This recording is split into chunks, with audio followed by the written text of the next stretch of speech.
Olá, pessoal. Hoje, eu aqui, Nilo Oric, da Nilo Imóveis, vou conversar com a nossa parceira, consultora, sobre sucessão e professora no nosso curso de corretores de imóveis rurais da Nilo Imóveis, a Marielle Bico.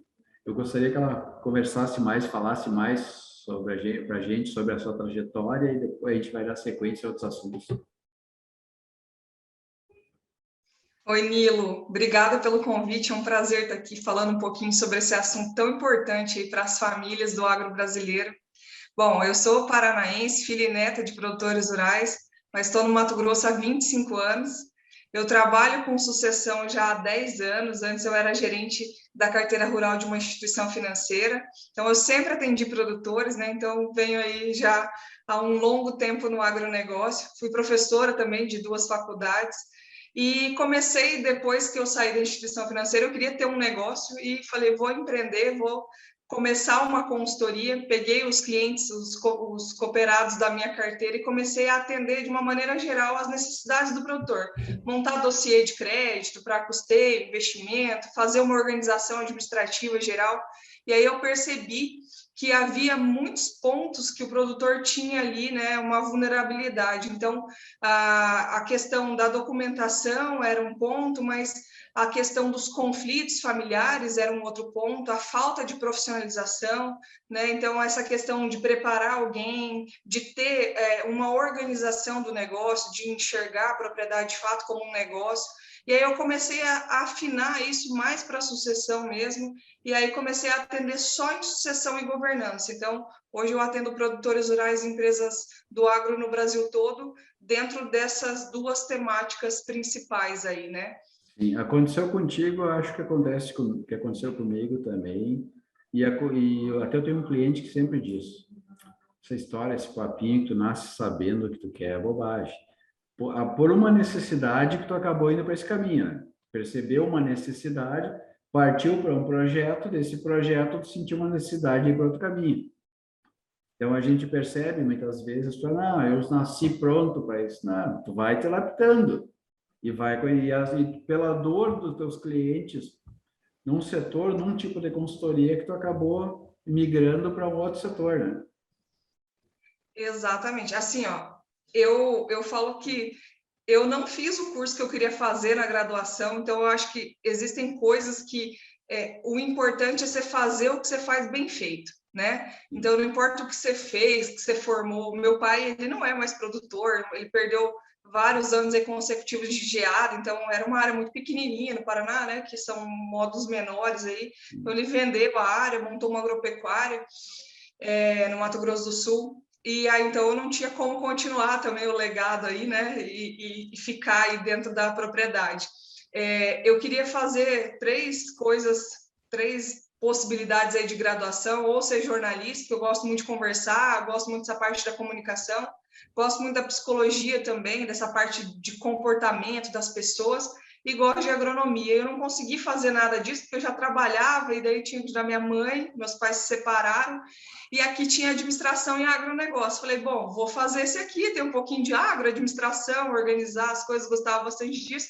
Fiz, gostei do curso, e daí disso aí eu fiz uma limonada, né? E aí eu falo que hoje, na sucessão, acho que na vida você vai se encontrando. Aí eu falo que eu uso os três, sabe, dentro dos clientes que eu atendo, porque comunicação você tem que se fazer entender e entender também as demandas da família para poder, né, montar ali uma estratégia bacana e organizar. Psicologia você usa o dia inteiro, porque vem a dor do cliente, né? Às vezes não é nem a dor da perca, não é a dor mesmo do conflito familiar ali, que você tem que entender as duas gerações ali que estão com as expectativas desalinhadas. E agronomia, né? Eu trabalho só no agro, então eu fiquei com um pezinho ali, e daí para fechar com chave de ouro, casei com agrônomo, então falei, estou satisfeito. Ficou com um pé em cada um. Esse teu problema aí foi o mesmo meu. O pai também não era professor grande e sempre olhando para o céu para ver se ia chover.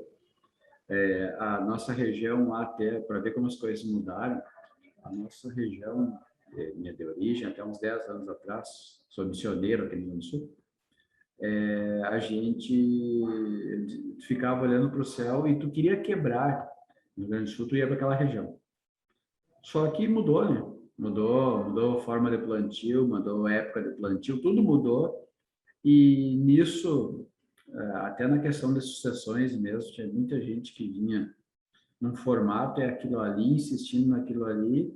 E quando os filhos entraram, conseguiram mudar tudo. Os filhos que conseguiram entrar junto com os pais, a gente percebe assim que gente que era grande lá e ficou muito maior, porque os filhos conseguiram entrar no negócio.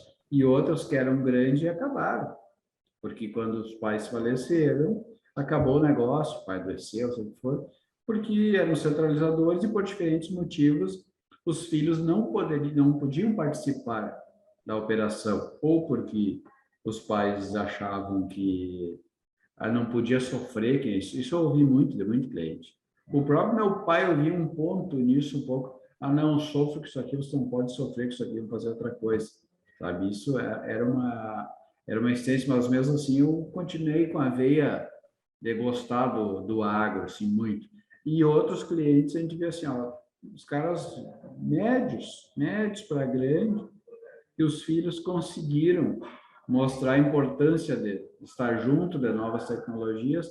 A gente tem um cliente lá que ele montou um negócio, o pai dele era grande, começou a contar com o pai, começou a contar juntos, e ele fez uma proposta para o pai para eles fazerem mais um outro negócio. E o pai dele disse, não, eu toco minhas lavouras, tu faz esse teu outro negócio. Hoje, questão de 15 anos, eu acho, hoje ele deve ser umas 15 vezes maior que o pai dele, que já era grande.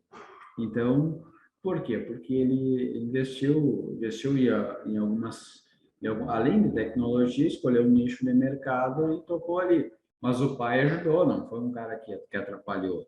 Mas em muitos casos, as pessoas vão para outros caminhos. A gente percebe muito dentro dessa questão que a gente vai falar agora na sessão, muita gente, quando recebe uma fazenda, a primeira coisa que ele faz é vender.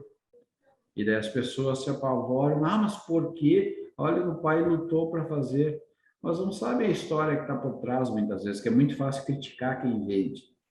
Mas a história, muitas vezes, as pessoas, quando iam para a fazenda, eram maltratadas, só levavam para a parte ruim da fazenda, ou nunca deixavam ir para a fazenda.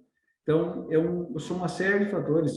Antigamente, antes de eu entrar no ramo, botou tudo fora, vendeu meu pai, que era contra vender terra. O cara pegou aqui, o pai dele morreu, agora vendeu tudo, são loucos, não sei o quê. Só que são várias situações.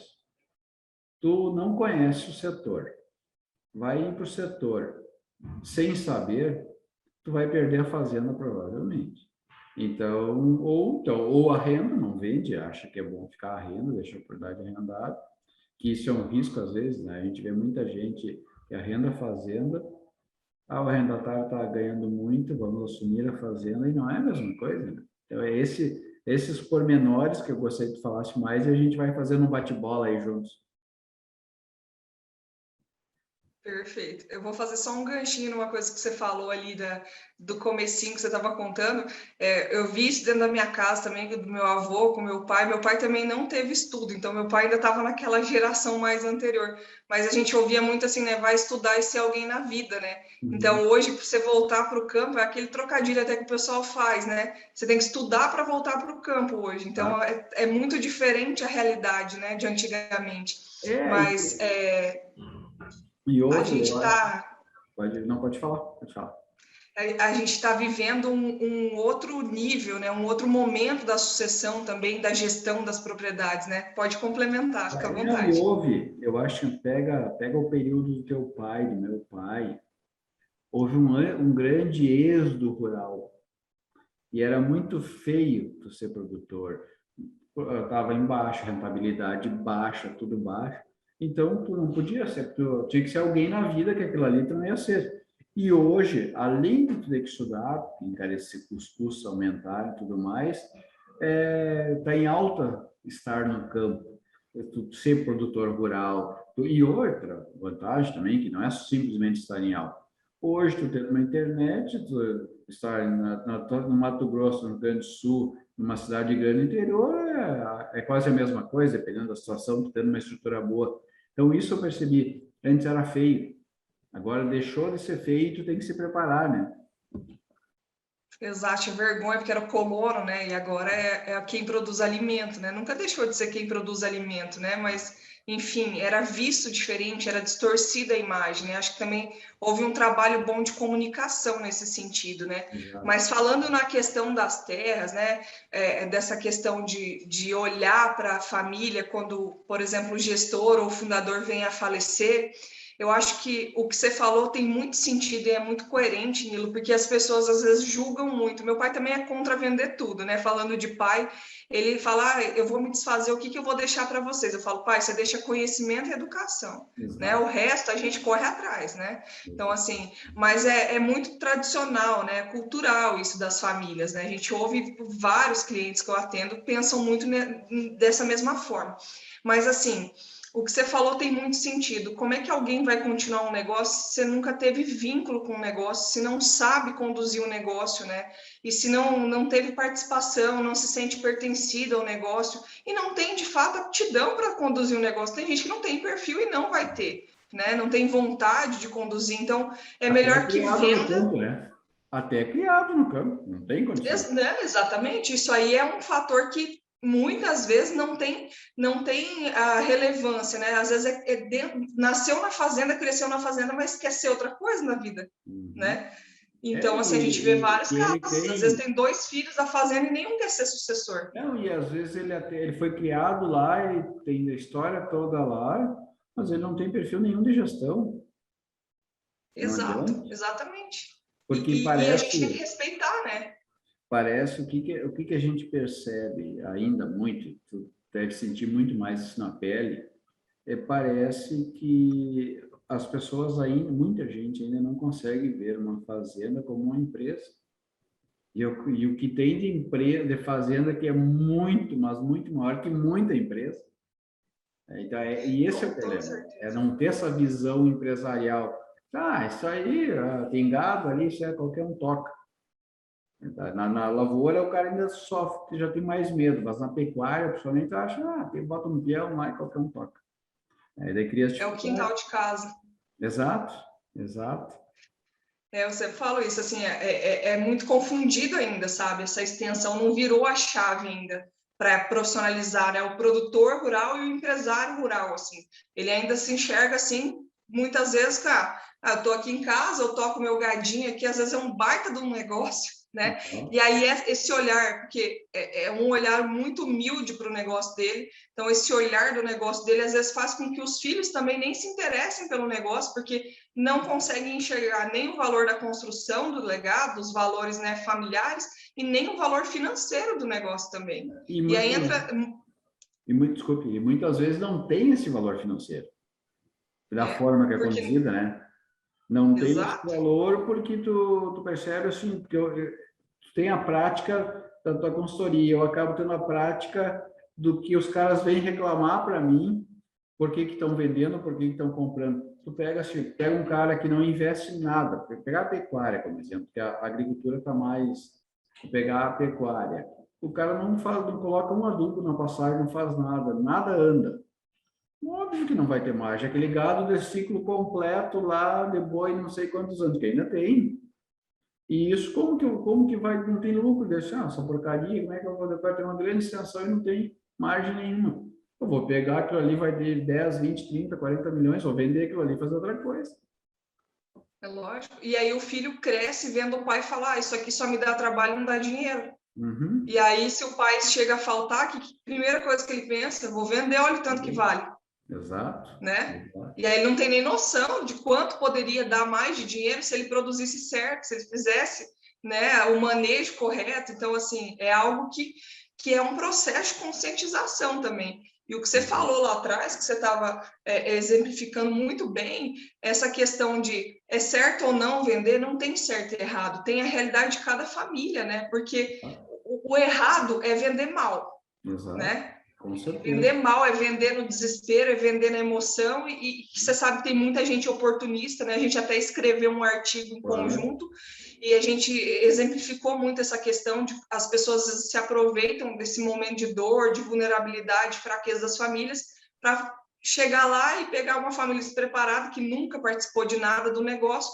e se aproveitar da situação. Mas não tem problema vender. Se você não tem perfil, se você não tem vontade de continuar e não tem competência para continuar, é melhor que venda, porque igual você falou, senão o negócio vai se acabar de uma forma ou de outra. Vai acabar vendendo igual e com dívidas daqui a pouco. Porque isso eu percebo dando um gancho dentro disso. Infelizmente, há muito ego, a pessoa não quer vender muitas vezes, até, não precisa nem ser a questão de sucessão, mas às vezes ele tem uma dívida para pagar. Se vender 100 hectares, resolve tudo. Não, mas eu não vou vender, e quando vê ele está vendendo 500, 600, aquela bola de neve só está aumentando.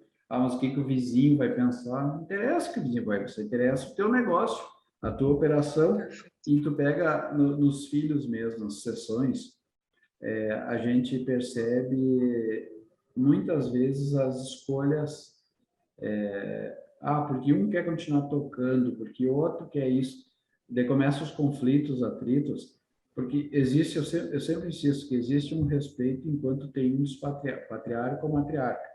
Por mais que está explodindo, mas as pessoas tentam segurar um pouquinho mais. Por isso que tem que deixar organizado, porque a hora que for, o estouro pega. Eu vi uma situação agora há pouco tempo, aqui no Rio Grande do Sul, uma situação grande, para Rio Grande do Sul grande, e que, pela lógica, não tinha por que eles brigarem. Eles andaram perto de brigar, mas um deles me disse assim, eu não vou brigar e não vamos brigar, porque não tem por que a gente brigar. Um vai gostar mais, vai gostar menos, nós vamos tentar nos acertar, porque todo o legado que foi construído pelo pai não foi para a gente brigar. E conseguiram, por A mais B, com muita luta, muita dor, conseguiram, mas 99% não consegue. E eu tive esses dias também uma questão, um acompanhamento de umas herdeiras. Houve uma proposta, de um lado para o outro receber 2 por 1, uma região diferente. E o cara que estava recebendo 1 e deixando 2, veio falar comigo enlouquecido, que não tinha fundamento, porque ele não conhecia o negócio. Não tinha fundamento receber 2 por 1, que tinha que ser 1 por 1. Eu disse, mas o senhor está equivocado, seu cunhado está lhe dando uma vantagem. Tinha que ser 3 ou 4 por 1. Mas o meu sogro dizia que naquela região, aquele tipo de área para pecuária é excelente. Exato, para pecuária, mas no mercado, quem está mandando é agricultura, ou agricultura e pecuária, mas a sua área é agrícola, a dele é de pecuária. A sua área vale bem mais que a dele, ele está ganhando 2 por 1. Então, resolveram uma briga por falta de conhecimento, uma briga que estava se levando, meu cunhado, não sei o quê. O cunhado é cheio, quer se meter, o cunhado estava dando uma vantagem, talvez sem saber, mas estava dando uma vantagem para ele, e ele querendo brigar, porque em relação àquela vantagem. Então, o conflito, enquanto tinha o sogro, era tudo lindo. Saiu o sogro, acabou, e é o que acompanha diariamente. Não, totalmente comum, isso acontece com a maior parte das famílias que a gente atende. Nós atendemos, a pessoa pergunta, mas existe alguma que não entra em conflito? Existem famílias que conseguem se organizar, mas as que se preparam bem antes, né, Nilo? Assim, que colocam as regras no negócio sem precisar colocar regra. Daí o negócio funciona e já tem uma estrutura no corpo do negócio, não nas pessoas. Então, se alguém vem a faltar, o negócio funciona sozinho. Exato. Então, isso é bacana, né? Então, por isso que a gente é uma maneira de prevenir, né? De ter isso aí muito bem estruturado. Então, aí o negócio toca sozinho, porque daí quando acontecer alguma coisa, já está tudo dividido, está tudo organizado, enfim. Mas essa questão da briga, do conflito, é muito difícil quando um quer tocar, o outro quer vender, aí o que quer vender, de repente o que quer tocar compra, mas não se acerta no valor, né, do hectare, daí acha que vale mais, o outro que quer comprar talvez acha que vale menos, e aí você começa a achar um monte de ponto de conflito. E aí entra inclusive o papel de vocês para fazer essa mediação. Como é importante ter alguém que conhece a região para poder avaliar de fato o valor real, né, daquela área, para entender, né, até para na verdade, assim, prestar uma consultoria, uma mentoria ali para a família naquele momento também, que às vezes está num momento difícil, está num momento que não consegue ter clareza nas opiniões, né? Igual você falou, às vezes é um ajuste, né, na interpretação, então trazer para os dois lados é tão importante entender da sucessão e entender das dores para poder ajustar as expectativas, isso é primordial para qualquer negócio, né? E isso, eu vou te dizer, assim, uma dor do nosso negócio. Infelizmente, eu queria que a minha concorrência fosse nivelada para cima. E, infelizmente, ela é nivelada para baixo. A corretagem urbana é boa, já evoluiu muito, a rural é muito baixa. E muitas vezes tu tem conflitos, porque a pessoa, vou pegar aquela propriedade para vender, já coloca o valor lá em cima, fora da realidade. Então, o que é um problema? Vender mal, abaixo, é um problema. Mas supervalorizar e não conseguir vender também é um problema. E muitas vezes, porque às vezes tu precisa rapidez. E eu sempre insisto, tu não demora para vender propriedade rural, desde que ela esteja muito bem avaliada, dentro da realidade do mercado. Se ela estiver bem avaliada, dentro dos prazos que o mercado pratica, tu vai vender rápido. O problema é que muitas vezes as pessoas, tem 5 filhos, eles querem vender aquela fazenda ali para pagar todas as dívidas e os 5 filhos saírem com o valor da fazenda. Não tem como.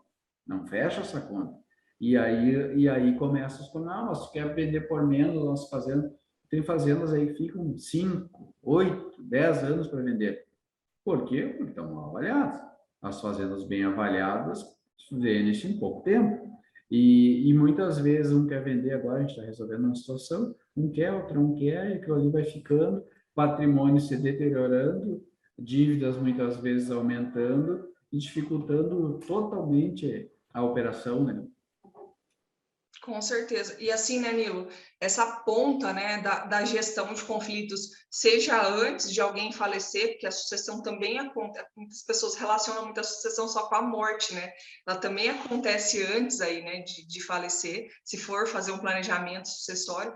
E essa questão de depois do falecimento, quando já existe esse conflito instalado, é muito importante ter essa presença, igual você falou, mas de um corretor que seja honesto e justo na avaliação, porque senão também acaba desequilibrando todo o mercado, né? Que começa a ficar inflacionado e a pessoa também não tem nem noção, aí fica uma coisa fora da realidade, né? E uma outra questão, a gente tem que sempre colocar na mesa que tem que ser feita uma análise geral da realidade e do momento ali que aquela família está vivendo, levantar as dívidas, entender o que eles precisam, né? Qual que é o passivo da família, porque às vezes, assim, precisa vender nesse ano, porque, sei lá, tem um monte de conta para pagar, ou precisa vender pelo menos uma parte. Então, assim, fazer um levantamento mesmo de tudo que eles precisam, e depois o resto, o que vai para os filhos, que vai ser dividido só para os filhos mesmo, que eles vão usar para alguma outra coisa, aí é algo que pode ser pensado. Então, assim, é sempre analisar a individualidade de cada negócio, né?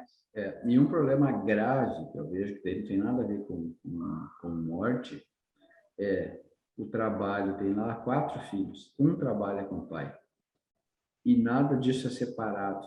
Depois, quando o pai falta, os outros, aquele ali se sente injustiçado, porque ele trabalhou mais, muitas vezes ele fez o negócio andar, e os outros querem divisão igual. É raro não quererem divisão igual. Só que não é justo, mas foi o que foi criado. Infelizmente, a condição que foi criada aquela, e a gente vê, às vezes, tem um filho aí pegando junto, os outros nem sabem o que está acontecendo. Mas aí faleceu o patriarca, a matriarca, todo mundo quer se envolver. Não, daí todo mundo quer. Eu sempre falo uma frase, né? Todo mundo quer ser amigo de viúva, né? Mais ou menos dentro do que você está falando aí também, né? Todo mundo quer uma fatia do bolo. Exato. Assim, ó, Nilo, dentro disso, a gente já vivenciou alguns casos, até de clientes nossos mesmo, até posso trazer como troca aqui de experiências. O que a gente sempre orienta, né? Para quem ainda está com tudo de pé e tudo funcionando normalmente. Existe uma diferença, por isso que eu sempre bato muito nessa tecla da diferença do herdeiro e do sucessor, né? O herdeiro é só quem vai herdar o patrimônio, ele não precisa estar no negócio, né? Mas ele precisa conhecer do negócio, porque ele pode se tornar um sucessor de repente. Porque a gente pensa muito na ordem natural das coisas. Se o sucessor vem falecer primeiro que o pai, quem vai conduzir o negócio, né? E se falecer o pai e o sucessor? Então, assim, a gente tem N possibilidades para serem analisadas. E aí existe uma outra questão. O sucessor, enquanto ele está em processo de sucessão, ele também é herdeiro, mas ele tem que receber pelo que ele está fazendo. Então, ele é um colaborador dentro do negócio. E aí, uma das maiores dificuldades nossas é fazer com que um produtor tradicional ele pague salário para o filho. Porque geralmente ele dá uma caminhonete, paga o combustível, aí dá um acertinho lá na safra e aí tá tudo certo. É fazer com que pague salário de cadeira. Se o filho é gestor, quanto vale a cadeira de gestor? Né? Tem PPR? Como é que faz a divisão, distribuição de safra? Então, assim, a gente tem muita dificuldade, que parece que tá enfrentando o pai, né? A família, quando você fala, não, tem que pagar para o seu filho. Vai pagar o quê? Isso aqui é dele, né? Eu já sustento ele. Então, assim, é um desafio para a gente conseguir implantar. Mas o correto é fazer com que isso aconteça, porque na hora que dividir, ele entende que ele vai ter lá, se são 4 filhos, ele vai ter um quarto dessa divisão, ou se não tiver esposa, ou se tiver esposa, ele vai ser dividido 50% dele em 4, mas ele tem que entender que ele recebeu por estar trabalhando, por estar ali no desafio do dia a dia, né? Exato. Agora a gente tem mais 5 minutos, a gente vai ter que, passa rápido, né? A gente queria ter muito mais tempo, mas tem 5 minutinhos. Eu vejo nessa condição que vem enraizado também lá de trás. Enquanto a gente não trabalhar com a ideia de empresa, porque assim, meu filho trabalha comigo, e isso não é só na fazenda, é no mercadinho, é nas questões quando envolve família como um todo. Meu piá me ajuda aqui. Exato, exatamente. Então, só que depois o piá que ajudou, e às vezes ajudou muito e não recebeu, por isso, acaba sendo mais prejudicado numa situação que todos querem. Não, mas isso aqui era do pai, isso aqui não era de todos, né? Então, acaba tendo esse problema sério. Mas o que tu deixaria, assim, para a gente chegar perto do fim agora, o que tu dá dica para quem está pensando em buscar, por exemplo, da consultoria? Vou só fazer um fechamento rapidinho do que você falou. Existem outras formas também de, sei lá, de fazer uma divisão para esse filho que se dedicou mais, né? Uma doação em vida ou alguma coisa nesse sentido. Então, existem algumas estruturas aí que dá para se pensar, ou numa holding integralizar mais cota para esse filho. Enfim, só para falar aqui que também não é só o salário, né? Olha, a dica que eu deixo é que as pessoas comecem a ler um pouco mais sobre o assunto, a buscar informações bem gratuito na internet, tem um monte de vídeo, de assuntos, para se conscientizar primeiro, que eu acho que esse processo é muito gradativo, então quebrar um pouco essa barreira da sucessão, da substituição, e aí a consultoria é um passo um pouco à frente, né? Então é depois que você conscientiza, conversa com a família e vai amadurecendo isso, senão você vai investir um dinheiro em algo que não vai funcionar na totalidade. Né? Então essa é a mensagem que eu deixo. E eu acho sim, tem que, como tudo, só vai conseguir fazer isso com bons profissionais do mercado e também, como tu disseste, tem que ser, é um negócio que tem que ser construído. Não adianta tu chegar lá e querer que os caras façam se eles não querem, se eles não estão preparados ou se eles não estão querendo se preparar para isso, né? Porque vai trancar, tu não consegue fazer a situação desenvolver porque entra muita psicologia, entra muito, a pessoa está aberta, entra várias, como tu falou ali, tem que entender da agronomia, tem que entender da psicologia, entender do todo. Psicologia está em todos nós, a venda é psicologia também. Muito. Então, se a gente conseguir fazer isso, a pessoa vai facilitar o teu trabalho, né? Sim, ela tem que querer, né, mudar e transformar. E aí, a partir do querer dela e de todos os envolvidos, a gente consegue mudar várias coisas e pode ser devagar, e aí vai construindo esse processo e esse planejamento. Mas tem que ter, a gente é um agente de mudança, mas a família tem que ter vontade, senão nada que você vai levar vai funcionar, Exato. né? E agora eu percebo assim, com essa mudança grande, até da idade do produtor, a gente vinha de uma idade aí, há uns anos atrás, de 58 anos em média, para 43, 45 agora. Então, eu acho que já vem com uma nova cultura, cada vez mais uma cultura empresarial, até porque Antigamente, tu não fazia um negócio, não dava, e lá se securitizava, fazia de qualquer jeito, isso aí o costume era ter dívida. Hoje, não. Hoje, se tu tiver dívida em 2, 3 associações, tu não sai do mercado, porque o mercado não permite mais, é muito caro, principalmente na agricultura. Então, eu acho que as pessoas estão se obrigando, pela dor também, ou possível dor, se organizar melhor nesse sentido, né? É Mas, um outro querida, cenário muito mais exigente, né, amigo? eu queria te agradecer e te convidar para uma próxima vez a gente fazer um mais longo aí. Com Obrigado, certeza, estou sempre à disposição. É um prazer falar com você. obrigado pela tua contribuição, a gente agradece. Um abração para ti aí. Um abração. Valeu, obrigado. Até Tchau. mais.